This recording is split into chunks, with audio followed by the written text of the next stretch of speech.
Muito obrigado. Eu gostaria de agradecer os organizadores desse importante evento, dessa importante cúpula, pelo convite em fazer parte dessa discussão de alto nível, onde é um prazer poder estar com a Igreja Católica, representantes, os próprios governadores e representantes do governo estaduais da Amazônia, tanto do Brasil como do Peru, representantes do governo federal, da Colômbia e do Brasil, bem como meus parceiros aqui da sociedade civil organizada. E o que para a gente é muito importante, porque a Conservação Internacional, como uma organização que se baseia em ciência, e acho que, André, você foi muito feliz em trazer a ciência para essa discussão, porque a gente não está falando já de diferenças entre lados, entre cores, a gente está falando em ciência, em conhecimento. E a gente defende, em função desse conhecimento científico, que 30%, ao menos 30% das soluções para a gente enfrentar os desafios da crise climática, eles dependem da natureza. E a gente tem um investimento, a gente fez uma conta, um investimento de menos de 2% é efetivamente investido em soluções baseadas na natureza como forma de enfrentar a crise climática. Então, nós temos um descompasso aí, mais uma conta a ser feita, mais um motivo a ser explorado, porque não tem condições. Se a gente está falando de um elemento que ajuda em mais de um terço, e ele receber 2% de investimento, tem alguma coisa errada nessa equação. E para a gente chegar nesses caminhos que nós consideramos importantes para o desenvolvimento verdadeiramente sustentável da Amazônia, sustentável e justo, a gente tem que levar em consideração não só a questão da proteção ambiental, e isso foi falado aqui várias vezes, eu fico muito feliz com isso, mas também o desenvolvimento social e econômico. Ou seja, das 34 milhões de pessoas que moram na Amazônia, só no Brasil são 20 milhões, como já foi falado aqui, se a gente não tiver um benefício concreto para essas pessoas, se as pessoas não verem um benefício concreto em proteger a floresta, em proteger seus meios de vida, não vai acontecer. Vai acontecer de um dia para o outro, é curto prazo. Então, necessariamente, as pessoas têm que ser levadas em consideração nessa equação. Então, isso é uma coisa muito importante, e quando a gente fala em considerar as pessoas, a gente está falando de bem-estar. Então, bem-estar humano e a questão da proteção da natureza, elas estão intrinsecamente ligadas. E quando a gente fala o Alfredo colocou aqui muito claramente os impactos que a gente pode ter com a crise climática, a gente já está tendo e podem ser piorados com o aumento da temperatura, a gente está falando não só das pessoas que moram na Amazônia, do nosso país, mas a gente está falando, quando a gente fala em clima, a gente está falando do planeta inteiro.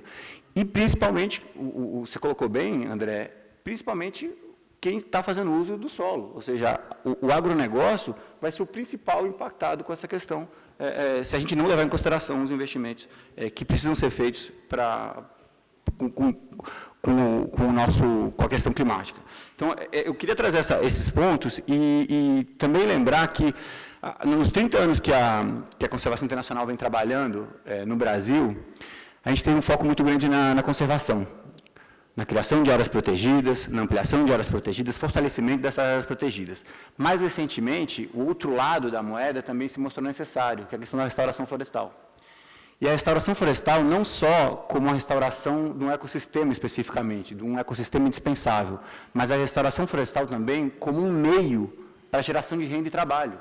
Ou seja, toda a questão, toda a cadeia que está ligada à restauração, como uma forma de trazer novamente o elemento pessoa para dentro da preocupação com a conservação. E quando eu falo em conservação, eu estou falando em conservação não só em manter aquela área protegida intacta, mas sim explorar de forma sustentável os produtos da floresta, os produtos da sua biodiversidade, para que, por conta de valorizar esses produtos, a gente possa efetivamente ter uma área protegida. Então, acho que são essas questões que hoje a gente fala em desenvolvimento e conservação, e, sem dúvida, é uma falsa dicotomia. Acho que a deputada Joana D'Arc comentou isso claramente.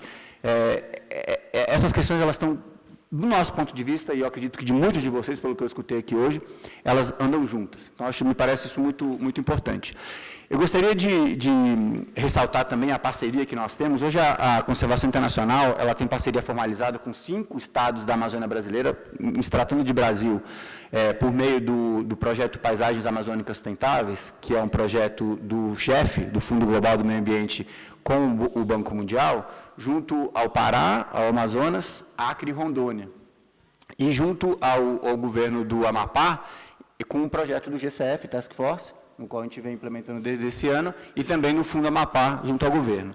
Esses projetos, além da criação do sistema jurisdicional do RED Plus, que é o que nós estamos fazendo no Amapá, em regra geral, eles têm 3 grandes vertentes. Como eu falei para vocês, a restauração florestal, uma das principais vertentes que nós estamos aí, a Conservação Internacional, junto com parceiros, estamos aí por trás da restauração de 30 mil hectares na Amazônia até 2023, e também o fortalecimento de áreas protegidas, por meio de sustentável dessas áreas protegidas. E o terceiro elemento é a regularização fundiária, como foi muito falado aqui. Então, são 3 elementos que, se a gente conseguir realmente abordar eles, a gente está falando de um desenvolvimento que considera a justiça e a sustentabilidade de fato.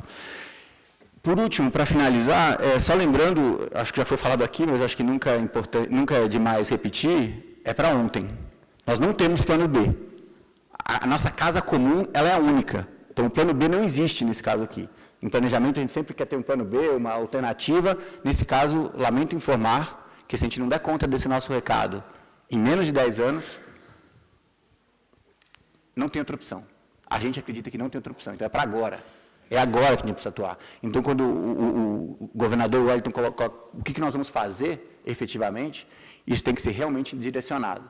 Então, porque eu fiquei muito feliz em encontrar uma série de atores que dialogam na Amazônia e todos concordando em uma série de questões. Então, alguém que chega de fora aqui e participa dessa reunião sem ter tido experiência alguma, fala, nossa, está todo mundo muito alinhado. Qual que é a discussão a ser feita aqui, na verdade? E aí, como o próprio Tom Lovejoy falou, a discussão está nos detalhes, em como a gente vai implementar isso. E eu coloco, logicamente, a conservação internacional à disposição para a gente implementar juntos isso. E quando eu falo juntos, o juntos nunca foi tão necessário, nunca foi tão premente como ele se dá hoje. Então, agradeço novamente estar aqui com vocês e, mais uma vez, estamos aqui para trabalhar de mãos dadas, juntos nisso daí. Muito obrigado.